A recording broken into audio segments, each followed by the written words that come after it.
Sometimes you'll try to warn people about a one-world government. You'll try to warn them about some of the trends that we see happening of going to a cashless society. There's so many Christians who, when you talk to Christians about a one-world government, or when you talk to them about a cashless society and all these different checkpoints that are being set up and the police state, they call you a conspiracy theorist. And I'm sure you've been called a conspiracy theorist through the years. But can someone really be a Bible-believing Christian and deny that there's going to be a one-world government someday? I don't think you can read the Bible without seeing the fact that it's always been Satan's plan to rule the world like Pinky and the Brain, and he wants a one-world government. He wants to be God. When this man is ruling the entire world, basically he will command that everyone receive what's called the mark of the beast. Who's ever heard of the mark of the beast? And the mark of the beast is going to be something, the Bible says, in your right hand or in your forehead, and that no one will be able to buy or sell without having this mark. Now, people might have read this a few hundred years ago and said, how can you do that? How can you make people not be able to buy or sell unless they have this mark? Can't we just pull out cash? Think about the way the technology is. This money that I hold in my hand, this Federal Reserve note, it's a piece of paper. It's worthless. It does not have any intrinsic value. When you see a cashless society starting to develop, more and more we're getting away from using cash. There will be a time when physical money is just going to cease to exist. So is paper money a relic of a bygone era? 95% of the transactions in America or more now have nothing to do with physical pieces of paper or coins. Have you ever wondered if one day cold, hard cash will simply cease to exist? It's a reality that some say that we should accept. Greenbacks and coins have become an inconvenience. The principle is that we have to move this economy from a cash-based economy to a cashless economy. This involves the banks, it involves the telecoms companies, it involves providers of ATMs and POSs, it involves a cultural change. Just what do you call money these days? Is it a handful of coins and notes, or are cards taking over? And are some forms of money coming to the end of their lives, like the check? Suppose every store in your town said, hey, we're not taking cash anymore. Well, suppose they said, hey, we're not even going to take checks or credit cards because there's too much fraud, too many stolen credit cards, too many bounce checks. It has to be electronic transaction. Because let's face it, the paper money's not really worth anything anyway. It's a piece of paper. Might as well be monopoly money. It's not gold, it's not silver, it has no intrinsic value. So first, they've gotten us used to using pieces of paper that are worthless as money. Today, I can exchange that piece of paper for goods and services. But if somebody said tomorrow, that money's not worth anything, it wouldn't be worth anything. Because you remember the Confederate States of America? Remember the Confederate money? People saved up Confederate money in the mattress. Guess what? It wasn't worth anything. So, well, they could do that to you too and just say, well, your paper money's no good. Now it's all just in your account. It's all tied in with your Facebook and your YouTube channel and your Gmail. And it's great because there's no identity theft. You don't have to worry about leaving your wallet at home. You don't have to worry about your credit card being stolen. It's all just completely cashless. We can control the drugs because there won't be any way to have a cash transaction. It's to prevent crime.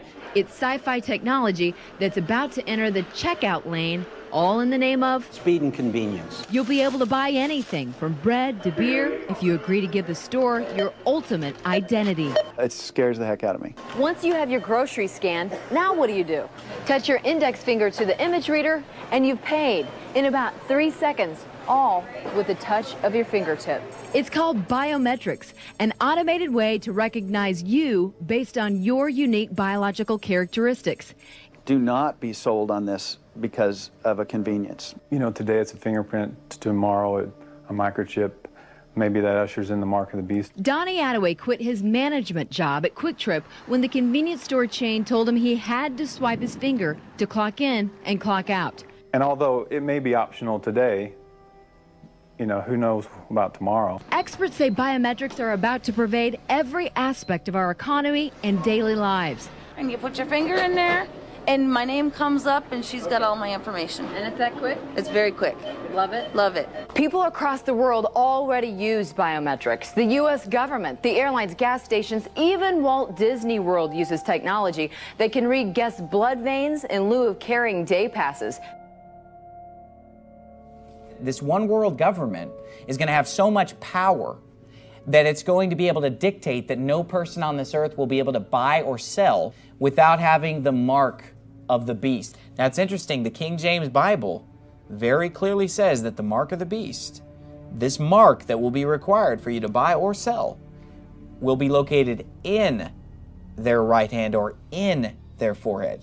This could be some kind of an implantable chip, where in order to buy or sell, you're just going to need to scan this chip. What's going to happen one day is that they will say, this paper money, that $100 in your pocket, it's worthless. You must scan to pay. It's all electronic now. Now you go to the grocery store, you ring up your groceries, and then just... And if you don't have a hand, no problem, because we'll put it in your head, because everybody has a head. You know what I mean? And you'll just, check out at the checkout. And so it'll just, all the money will just be electronic format. And it's already going that way. Cell phones are starting to have a scanner. So it could be basically, let's say there's an exchange of goods and services between two people, right? Okay, that's going to be $10.50. Go ahead and give me your right hand so I can just scan it with my smartphone. Okay, now I just took the money from his account. Oh, you just gave my son a piano lesson. Let me get you paid. Think about it now. The smartphone can be used to scan the mark of the beast, okay? And you can't buy or sell without it. In medical news tonight, a chip the size of a grain of rice could save your life. The year is 2017. You're rushed to a hospital unconscious with no ID or medical history, but thanks to a microchip under your skin, it's all there. Science fiction 20 years ago, but a biometric reality today. I think it is possible to free us completely of our wallets and keys using biometric technology, if that's what people want in 10 years' time. The challenge is to safeguard our privacy in a brave new world. New microchip technology now makes it possible for the emergency room staff to find out about your medical history at the touch of a computer key. So many emergency physicians have to operate blind. We have to make medical decisions not knowing what medicines you take or what allergies you have. Harvard Dr. John Halomka says this radio frequency identification chip may solve that problem. He had it implanted in his right upper arm.